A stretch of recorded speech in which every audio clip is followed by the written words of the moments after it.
Hello, welcome to Defense Against the Dark Arts. I'm Paul Miil, and this is episode 31. It is about the introduction to Marx, where's the book? The Communist Manifesto by Karl Marx and Friedrich Engels. So I'm going to... The intro is hilarious, so I figured I needed to do a short podcast on the propaganda that is used in the introduction to the Communist Manifesto. So let's start with a little bit of some benevolent propaganda. The Communist Manifesto is the most deadly political pamphlet ever written. Its words have inspired the suffering and death to millions of innocent people. It is a mental ideological cancer that uses the Trojan horse of utopia, equity, and centralized power without taking into consideration human nature.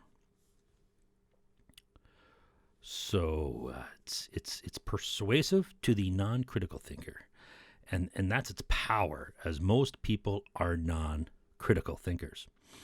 Even those of us, those of you who are critical thinkers, we aren't critical thinkers at all times. Our guard gets let down.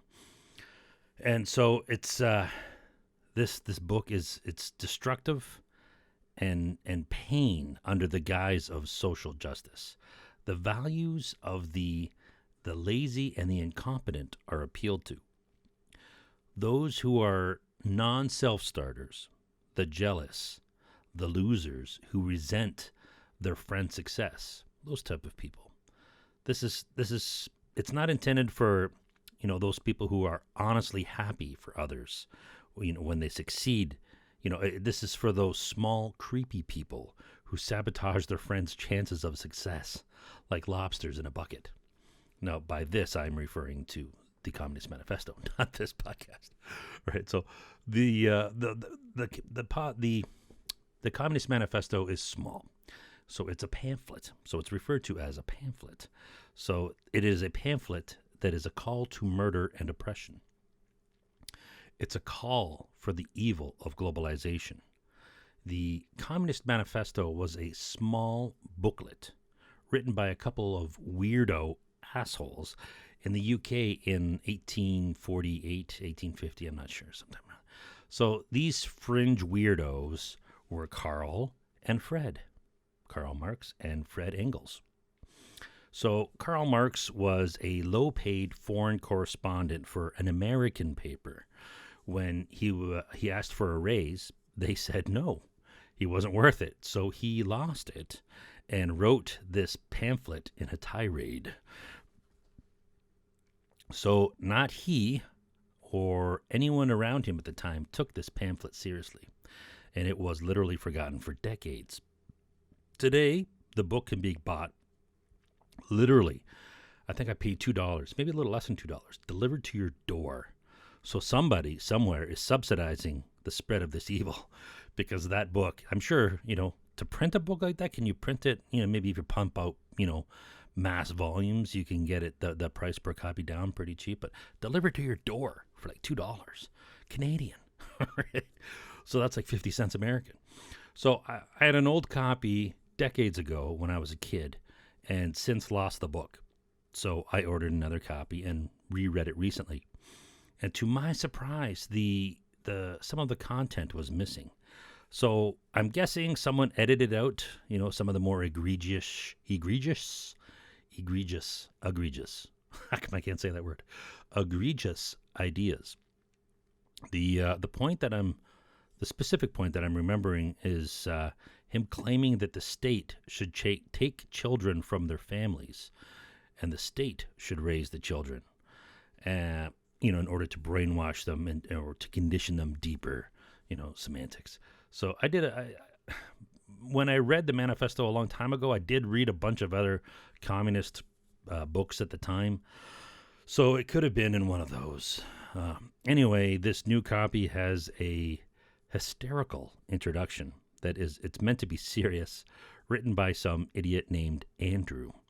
He used the unethical and deceptive techniques of propaganda, which we can look into and explore here a little bit. We can analyze. This leads me to believe the publisher is ideologically bent, to include such a propagandistic introduction to Marx's manifesto. So these people apparently literally can't distinguish between right and wrong. It's pretty obvious. So as a side note, I also have Hitler's book, Mein Kampf, and the intro to that book calls out Hitler as a crazed nutjob. But Marx's book, pamphlet, whose ideology caused the death of tens of millions more than Hitler did. I'm not saying Hitler's a good guy here, right? I'm saying there's scales of, bad. And Marx created more death than Hitler. So Marx's book has an intro that blows smoke up the evil scumbag's ass, as if Karl was some omniscient, benevolent force for good, instead of what he really was, which was a grumpy, malevolent piece of shit. Did I say malevolent or benevolent earlier? Yeah, not sure what I said, but you know what I mean. As if he was benevolent, but he is malevolent. I think that's what I said. I'm not sure though. Okay, so if Karl were alive today, he'd be a trench coat wearing school shooter, right? I'm going to start with an analysis of the intro or parts of it, and then go into the manifesto itself, probably in another podcast. Try to keep it shorter. So we're going to expose the evil there that is in plain sight for the world to see, that is subsidized by some evil, I don't know who they are, who's subsidizing it. Right. So depending on time, I guess we could find out. I could contact the publisher and ask them who's subsidizing it. Chances are they'd probably, not admit it. All right. So sentence number 1 for the introduction to the Communist Manifesto, written by some dude named Andrew. More recent times, obviously. The Communist Manifesto is arguably the most consequential political pamphlet ever written. Okay, so this is a baseless assertion with a weasel word or modal term, arguably. As you'll see, Andrew clearly doesn't care about being biased. So why he's bothering with the weasel word arguably at this point, I don't know. A pretense of trying to be, I don't know. But I mean, if Andrew is giving Marx fellatio in public, why the pretense of truth, right? It's clearly not going to be, it's not going to fool the critical thinkers. But that's not Andrew's target audience, obviously. He's clearly targeting those uncritical thinkers. So the propaganda begins. Arguably the most consequential political pamphlet ever written. He calls it a pamphlet. So he's dropping little truth bombs here into his propaganda to get the percentage of truth versus lies correct, to make it more believable. Now, I don't know what the exact percentage is, or if there is an exact percentage, but it's well known that a sprinkle of truth makes the biggest lies more believable. So perhaps that's why he's doing it. So sentence 2. Its words have inspired millions of men and women to rail and rise against the capitalist mode of production and build a different world. Woo. What an appeal to emotion. It inspired rise and rail, or rail and rise.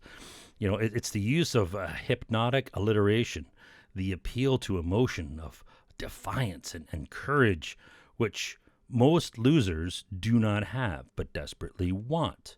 And why so many losers read comic books. Now, I'm not saying that everybody that reads a comic book is a loser. I'm just saying there's a good percentage of them that are. So, the reasoning, I think, is because they don't face their fears. So they live vicariously through fictional characters who are strong, who are smart, who get the attractive women and, all this bullshit. So don't get me wrong. It's enjoyable for all of us, to hear stories of characters being defiant and facing their fears, or their nemesis, right? This is a human natural thing, right? for a lot of people, maybe not for everybody. Everybody's different, right? So can you have a plural of nemesis? The nemesis? I thought nemesis was your arch enemy. Can you have multiple arch enemies? What is the word arch? Does that not work with multiple? Anyways, back to Andrew's intro. Rail and rise against the capitalist mode. Against them. Against the them, right? So we're creating an us and them, and we're being against them, right? The implied evil, the evil antagonists, who are the unnamed capitalists. It's not even the unnamed capitalist mode of production. So it's the system. He doesn't want to name them. So it's just a bigoted stereotype against anyone who uses a capitalist mode of production. So the hidden suppressed claim is there's something wrong with the capitalist mode of production. What exactly is not said, or any evidence of that claim? So he just makes the assertion in a suppressed claim. So the suppressed claim here by Andrew is a large one. And manipulators suppress controversial or weak claims instead of exposing them, instead of saying them explicitly out in the open. Why? Because they want them hidden. They want them hidden. So there's another reason to suppress claims. And the targets at this point want things to make sense in their minds. And so we will try to connect the dots to make everything line up. So we mentally trigger all the assertions that they're implying, right, ourselves. So we take those talking points and we affirm them in this hidden suppressed claim to try to make their story make sense, right, to try to make sense of it. So we're like, that must mean this, that must mean that. So I will come up with those connections, which they're leading me to, and I will think, right? So this manipulates the targets to reinforce the talking points and to fool themselves, to fool us into thinking that we came up with the and reasoned out those talking points on our own. The talking points that were created by someone else and pumped into our naive, trusting, useful idiot minds. Right? So the defense to this is to realize that this technique exists, to recognize it when we see it, and to laugh at it when we see it. Right? This diffuses the power over us, right? So these techniques can happen both organically by misinformed people who are trying to say things, who honestly believe it, and to sort of, they have implied assumptions. Everybody does it, right? So, and it can be done intentionally by propagandists. Now, do propagandists do it organically? Probably not. I mean, they might be if they're so used to spewing out the propaganda and framing things in their mind a certain way. But generally, if they are organized propagandists, they are intentionally doing these kind of things. They want things to be suppressed claim to make you connect the dots, right? And also to not say it out in the open, because now it's something that you can debate. And they don't want you debating their suppressed claims. They want you believing those, right? So our human minds want consistency. You might call it a suppressed intermediate conclusion, but this is not an argument. It's propaganda. It's manipulation that is not using the principle of charity or fair, honest. It's not a fair and honest attempt to find or express the truth. What's worse about this technique is that it's used to program or reinforce our background knowledge, which we use for the basis of our future reasoning, our future inductive reasoning, where we're thinking what's plausible based on, what I think, right? So, and what you think now, apparently, from this introduction is that, what did he say? I'm forgetting already. That, there's something wrong with the capitalist mode of production.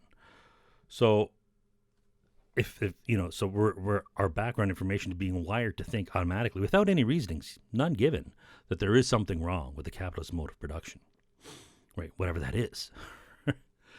So, it's very sinister. It's not just to make you agree with the point or not. It's to change you, to change us, to change me, to change our way of thinking, to change our reasoning without our consent. First, without warning us of the techniques being used, which is pretty nefarious, right? It's a blood sport of the mind. And most of us don't even know that we're playing, right? It's like we're dropped into a tank of sharks and given rubber duckies to distract us. That's pretty close analogy, I think. So, well, that's their target anyway. So if you're listening to this, you're clearly aware that manipulation exists. And that on its own is a powerful tool of defense, just knowing that it exists, right? So then you think, hey, I wonder if they're using that against me now at this point, right? That is, wow, right? Because now you can deflate instead of being a sheep, right? I hate using that term, but that's, it's a good analogy, right? So we're being programmed to feel without giving reasons, that the capitalist mode of production is something to rail and rise against.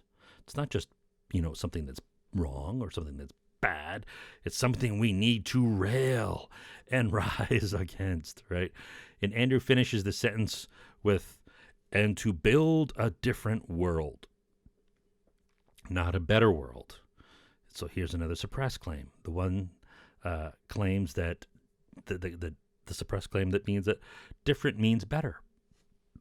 When we pull back from the propaganda and think just for a second, we all know that different does not in any way mean better or worse. The word different just means different, right? So it doesn't have baggage that means better or baggage that means worse. Different just means different, right? Is it green or is it orange, right? They're different colors. One's not better than the other. They're just different colors, right?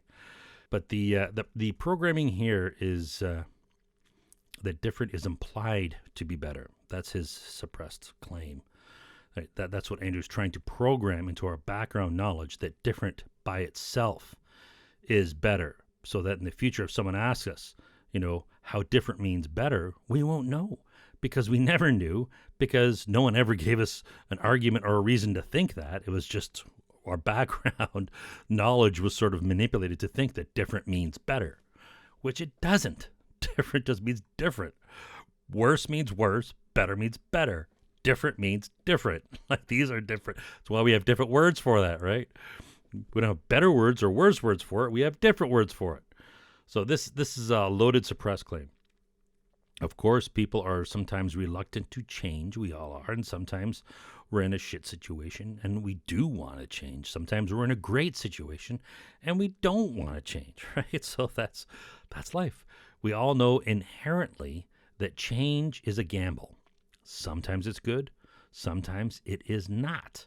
And that decision to change is based on our experience and our background knowledge, our background judgment. Somebody tweaks that, what's going to go wrong, right? So the reality today is that constant change is here to stay for many things, but not for everything. The seas of change are roiling, and we have to learn how to surf, right? We're going to surf on the waves of change, right? But the board's not going to change. Maybe the board will change slower, but the board's going to be a board, right? So long as you learn how to surf, right? Not saying everything's changing. There's a lot of things that do change, right? So we're slow to change our political ideologies and values, if ever. Some people never do, right? So a manipulator that wants us to change our values and political ideology demands that their targets, us, be more accepting to the idea of change for the sake of change, and to allow that new ideology in. We don't see now, if you're examining it, whether it's a good change or a bad change, now you're going to start being critical. And manipulators don't want you to be critical. They want you to be not critical, right? If you start analyzing, is this a better change or is this a worse change? That's totally not what they want. They want you to accept that change is better. Change is good, right? So you don't even think it. It automatically goes right to change is good. Here's something that's different. Let's go there. That's change. Change means good, right? It's literally brainwashing. So the promoters of that ideology must first try to make us, the targets, more malleable and accepting of change for the sake of change and not because it is better. They don't want to go down that path, that concept of change Is it better? Is it worse? Is it a better change? Is it a worse change? No. That's exactly what they don't want you to think, right? So, because now you start questioning, and they don't want you to question. They just want you to do what you're told, right? Think what you're told to think, right? So, if the change was better, they wouldn't need to do this, right? They could use, this is why the change is better, right? And if they're not, they're going through all these loops to try to manipulate you. Obviously, the change is not better, right? They would simply they need only show you the benefits and the overwhelming evidence and let you decide for yourself without the need to change your background knowledge to get you to accept change without thinking about it, right? This is pretty clear, right? So again, we don't want. I'm not saying I'm manipulating. Maybe I should be trying to manipulate people, get more people to watch this video instead of just the Google spiders or listen to this podcast. Anyway, so they don't want the concept of better or worse change, out of the suppressed claim.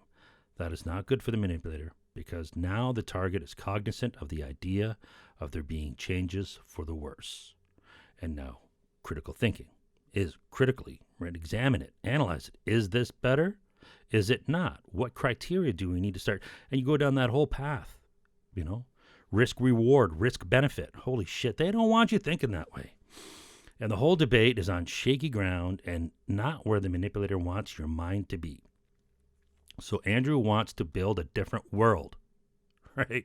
Doesn't want to build a better world. He didn't say we want to build a better world because this is what will happen. No. He doesn't. None of that shit, right? It's all just a different world.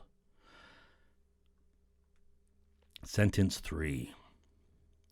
At the zenith of world socialism in the 1980s, governments inspired by the pamphlet's ideas reached across Eurasia and Asia with satellites in Africa and the Americas,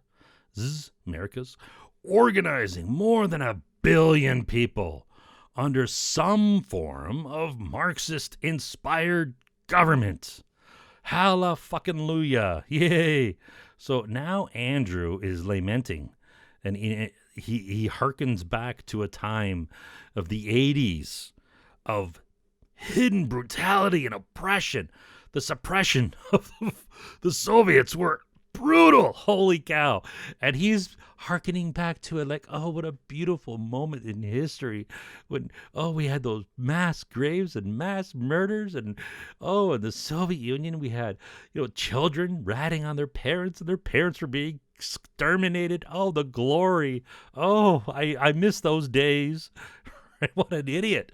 So what else is he doing here? He's appealing to emotion with the word inspired, right? He tells the target what they should feel. He's telling us what we should feel when we read this, right? When we read this garbage, we should be inspired. Oh, yes, to put our foot on somebody's neck and shoot them in the fucking face, right? And go after their family, right? Like this is the communists of the Soviet Union. Like, I mean, this is not hidden information, man. Like, or what's going on in Venezuela. Like, good grief. Or in China. Oh, the Uyghurs. Man, people are delusional if they, and I'm getting sidetracked here. So he uses another word, organizing. Organizing, implying the act of organizing by itself, is somehow evidence of correctness. This is an appeal to the mob, appeal Adpopulum, an appeal to the masses, right? It's a fallacy. Just because something is organized doesn't mean it's the correct thing to do, right? A lot of bad people organized to burn those innocent girls who they called witches, right? Just because they were organized doesn't mean it was right. So, zenith. So he uses zenith and world socialism. It's a manipulative, implied claim that globalism is the zenith, the most true path. Zenith means, from astronomy, it's like straight up, right? Over the nadir and the zenith, I can't remember. So it's the most straight up, right? It's the true path where, he's giving zero evidence for that. So it's just the zenith. of world socialism. That if that is true, if that's the best that world socialism had in the 1980s, with all those murders and oppression and the disgusting things that were going on, that's as good as it gets. And he's saying, wow, that's the zenith, right? So anyways, he gives zero evidence for it being so good. So he's forcing us, the target, to try to connect the dots in our mind, wiring our background, right, our schemata, to think, to come up with the idea that globalism is the true path, when all evidence in the real world points to the contrary. But he's not giving any evidence, especially nothing from the real world, right? So this works by not giving the target a chance to digest information, right? So he's throwing this at you, and then before you have a chance to analyze it, if you're being critical, he throws more information at you, right?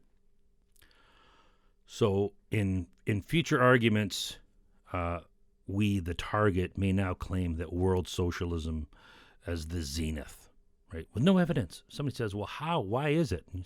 Well, it just is. And then we're going to have cognitive dissonance, and we're going to get emotional because we don't really know why. So we'll get angry, and we're going to get angry at the person pointing out, why is it the zenith? Somebody asks you a question, and you start getting emotionally, and right, that's cognitive dissonance because, right, we've been brainwashed and we don't know why it is. We just believe it because we bypassed our rationing skills, our critical skills to think, why is it?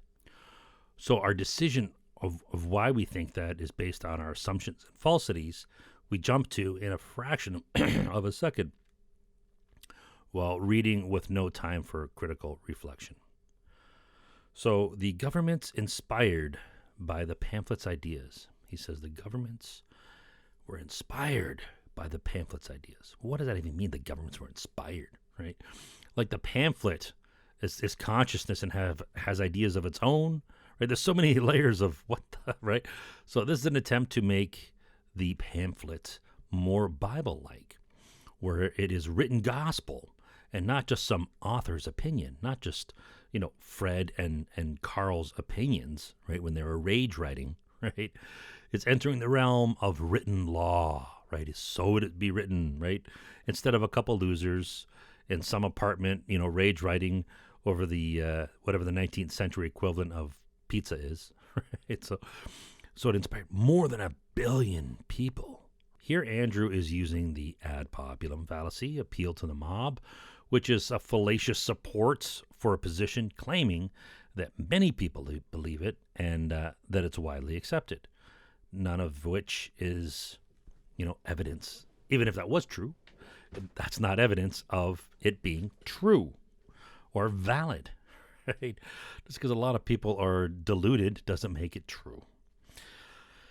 As we know, the many otherwise rational people all believed it was the right thing to do to burn innocent girls and claim they were witches on many occasions.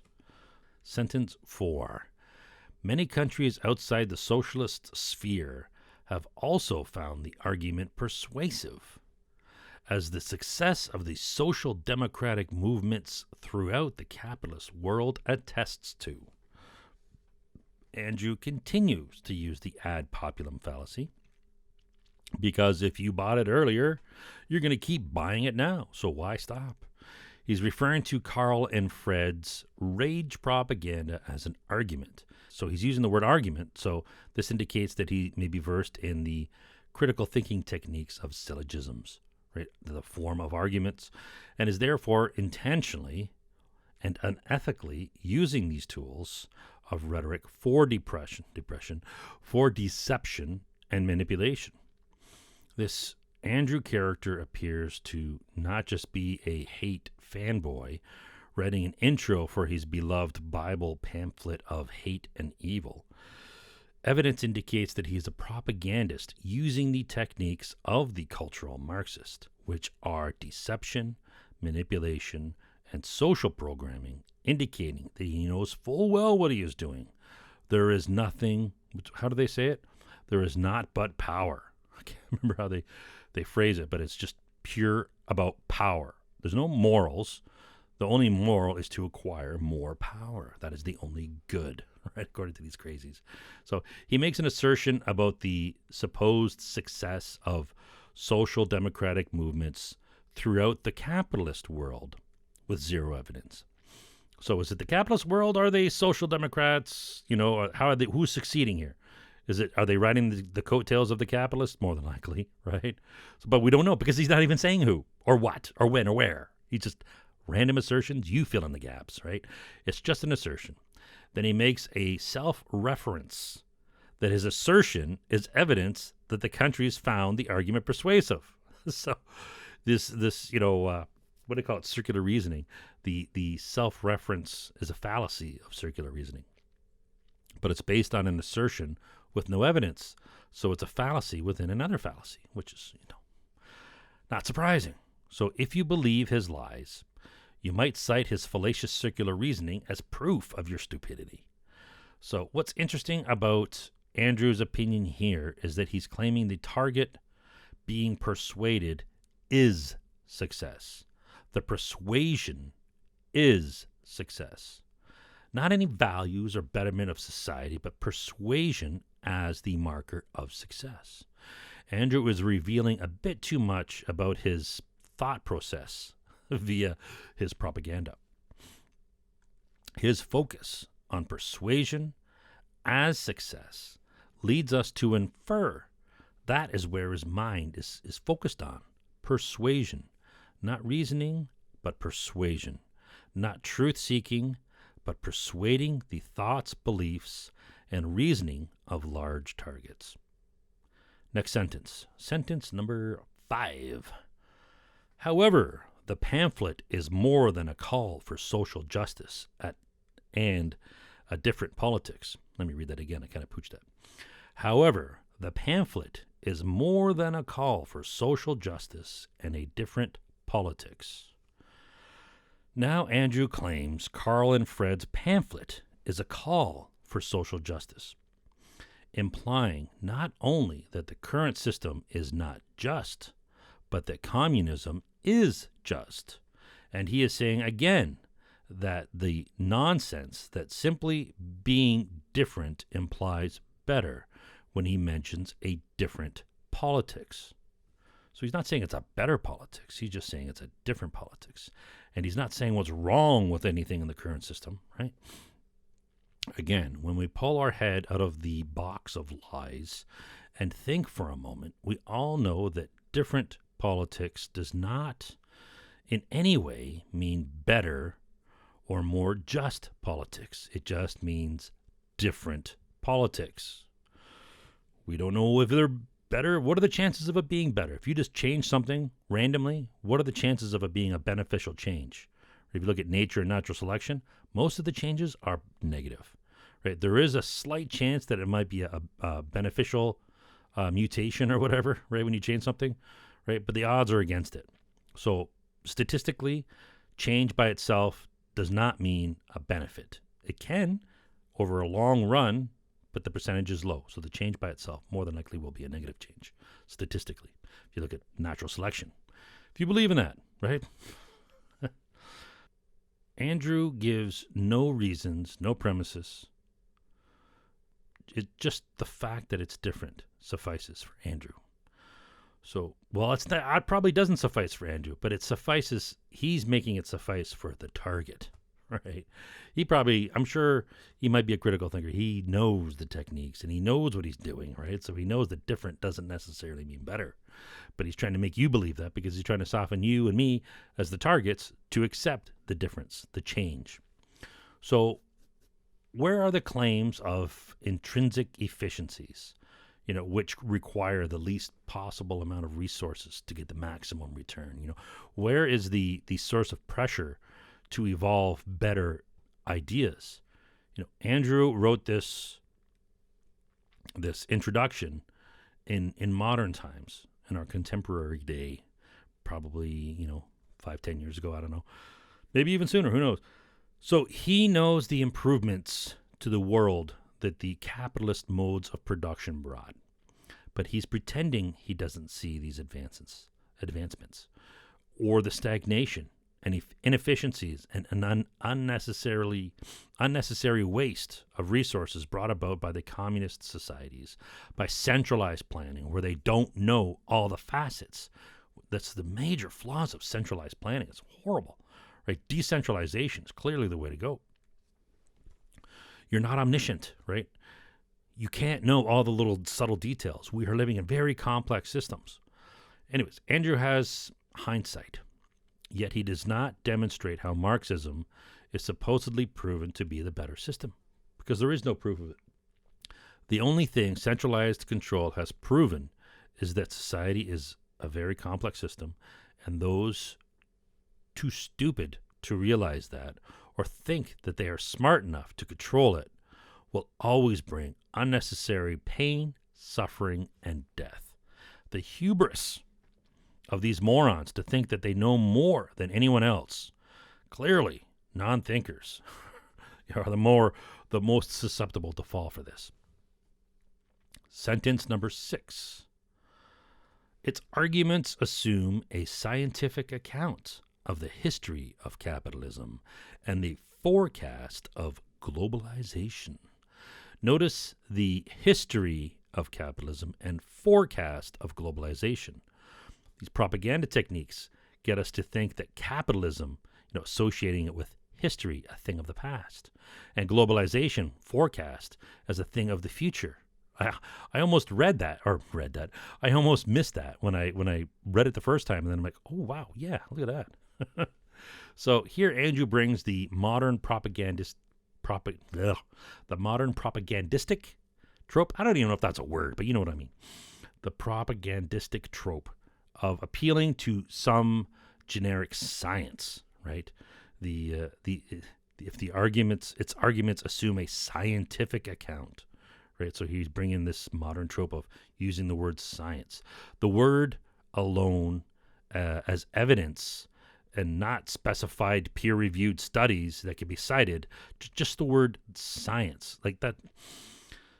This is a fallacy of appealing to or from authority. There's a difference between appeal to and appeal from. In one case, the authority is out of their depth. It's not on their subject matter, or not their expertise. And on the other case, the manipulator is appealing to an authority of a subject who's not giving valid reasoning or evidence. It's just purely based on their authority. So the appeal being, only their authority, which is not proof of anything, right? Being an authority is not proving anything. Your evidence is proof of something, right? Your reasoning, your evidence, why you're thinking that thing. The fact that you are, an authority is not sufficient. An example would be a computer tech who guesses at the problem. They're an expert of computers, but they're guessing at what's wrong with your computer. Just because it's a complex system. Just because they're a computer tech doesn't mean that their guess is true, right? Another example would be a doctor. Humans are complex systems. We do not understand the human mind, the brain. Like, it is a very, very complex systems, right? And just because they're a doctor doesn't mean that their guess is true. This could be any expert, right? So the fact that they are an expert and they're guessing at their own field, right? They're saying something about their own field does not prove that they are right. They need to demonstrate their critical thinking. They need to demonstrate the reasoning and their evidence of why they think that. And just because they think that, even if there is evidence pointing towards something, we all know about phantom conclusions, right? Phantom connections. Any person who's rational and reasonable can say, look, all these factors point to something. That still doesn't mean that it's true, right? We can always be wrong, right? But in this example, Andrew is implying that if you do not agree with his bullshit, you are against science, which is clearly not true. This perversion and raping of the word science by propagandists has exploded in recent years and has set the credibility of actual science back by association. Fauci, the piece of shit of a man, has literally said, if you are against me, then you are against science. He is not science. His words are not science. As Carl Sagan once said, science is more than a body of knowledge. It's a way of thinking, a way of skeptically interrogating the universe with a fine understanding of human fallibility.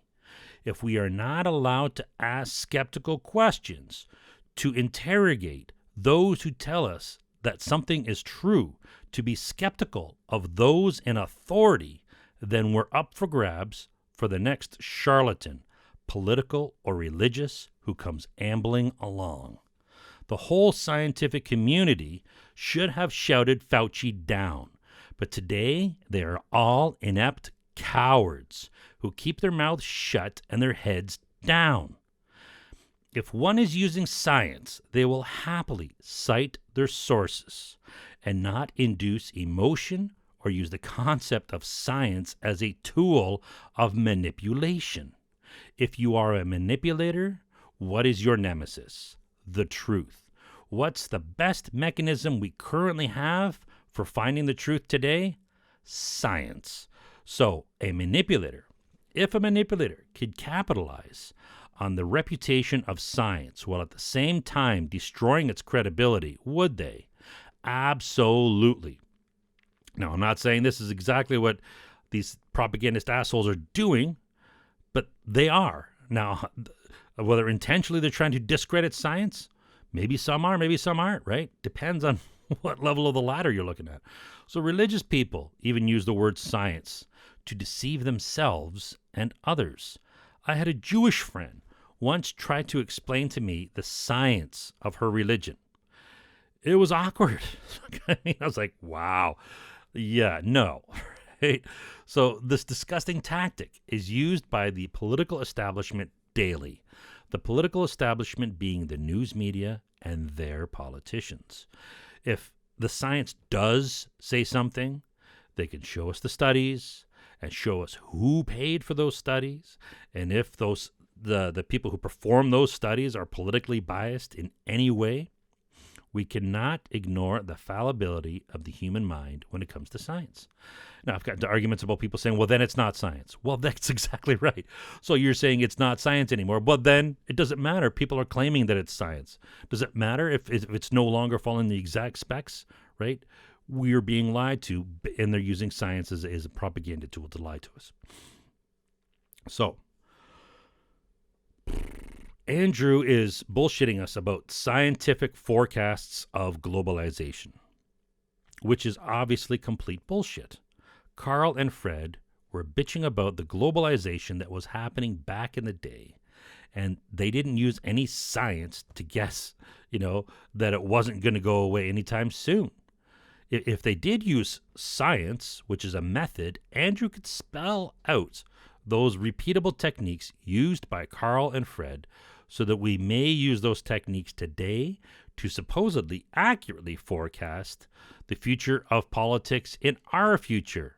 If it's science, we can repeat it and we could do it again. If it's a successful method, right, it should work again. If it doesn't work again, then it's not science, right? This is, which Andrew cannot do because he is full of shit. So it's interesting how the 1% and Fred and Carl all want globalization. The 1% want it for cheap labor, more cheap labor, right? The more people you throw in supply and demand, the cheaper the labor market gets, right? Then people start competing for jobs and the standard of living, all this crap, right? Lower environmental regulations, right? So you can go to these countries where you don't want to go to the first world countries where they actually have regulations where you can't dump stuff into the water. But hey, you go to these third world countries, you get cheap labor, no environmental constraints, weaker human rights, right? So this is what the 1% want. Fred and Carl want it for control. They want globalism for control. They want to control the planet. So the 1% come off actually as less evil in this equation. So communism is clearly not beneficial for the people. It is a tool of deception and oppression by the 1% today.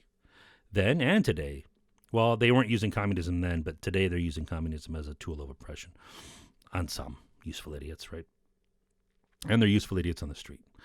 And I don't know if Andrew was paid. Was he a paid soulless propagandist, a member of the 1%, or just a brainwashed, useful idiot who was schooled in the dark arts of manipulation? But there it is. If you think about it, there would be nothing worse than a one-world government. Diverse values, diverse thought, and the truth would vanish. I'm planning on doing a podcast on globalism in the future. If they don't kill me first, right? So, what? Hold on, we had some kind of a sabotage there. Technical difficulties for a second. So, sentence number 7. Its predictive power testifies to its conceptual adequacy and theoretical cogency. What predictive power, right? Conceptual adequacy. Andrew is claiming that Fred and Carl's ideas are adequate to predict, right? Things that Andrew doesn't feel the need to explicitly say what they're predicting, right? Leaving the target to try to connect the dots. If Carl and Fred's pamphlet predicted anything, Andrew would be swimming in the details, but he is not. With suppressed premises or suppressed claims, he's trying to get us, the targets, to fill the gap. If Andrew is going on about globalism, the pamphlet did not predict that because it was going on at the time of the writing of the book, the pamphlet, the Rage pamphlet. Right?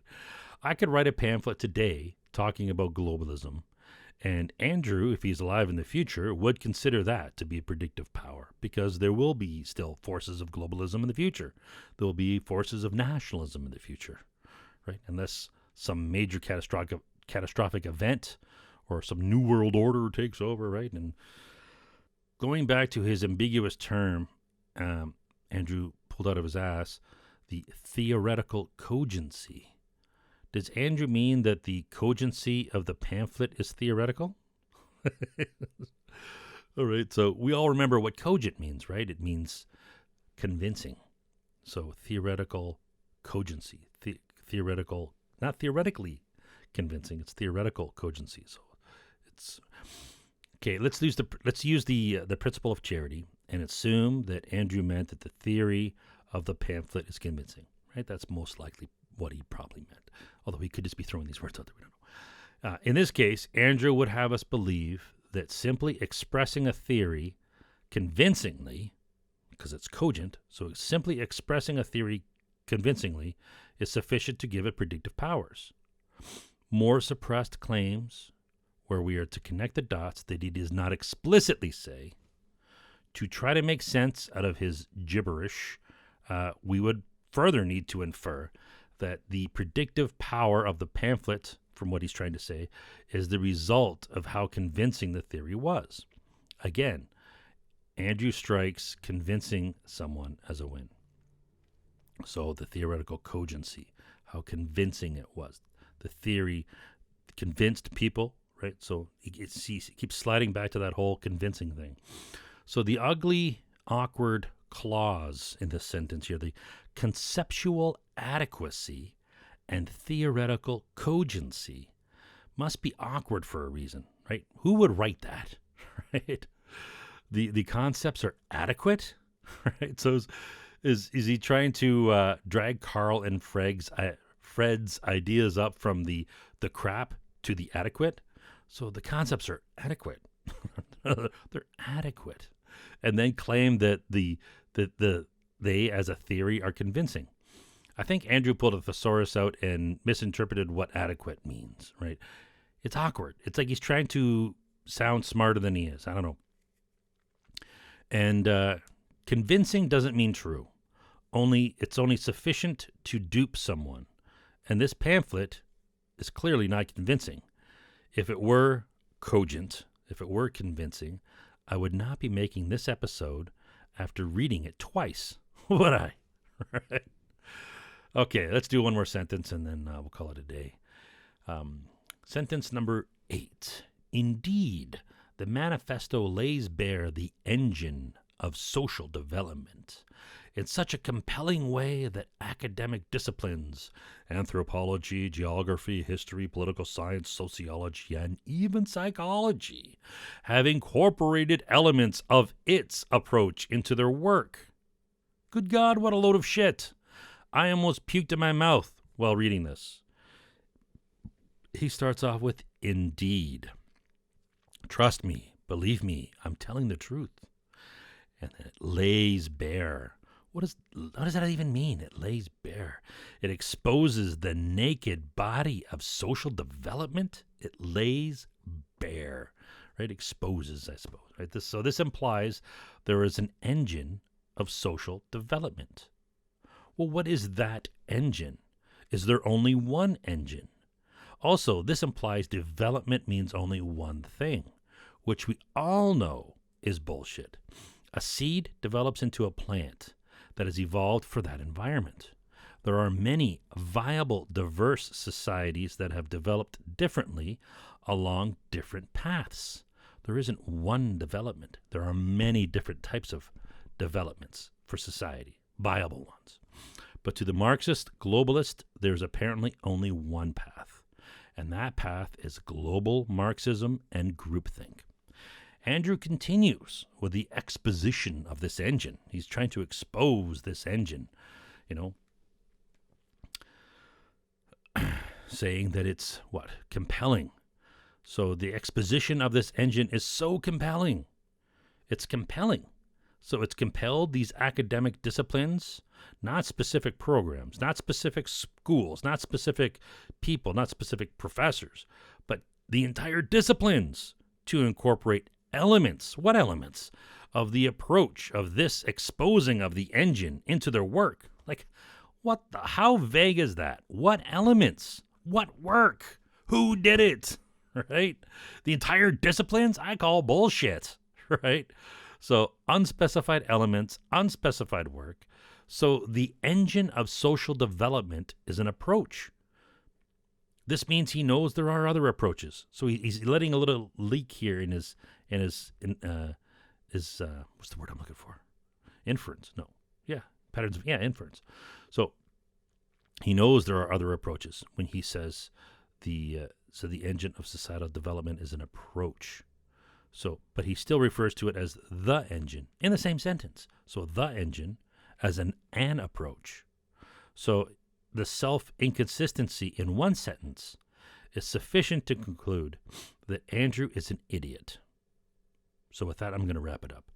This first paragraph, these 8 sentences of the introduction to the Communist Manifesto are enough to indicate that Andrew, whoever the hell he is a manipulator, and the remaining pages of the intro are not worth our time, unless you want to see more examples of and study the techniques of propaganda. But judging from Andrew's frequent reuse of technique, it most likely will just be a lot more of the same.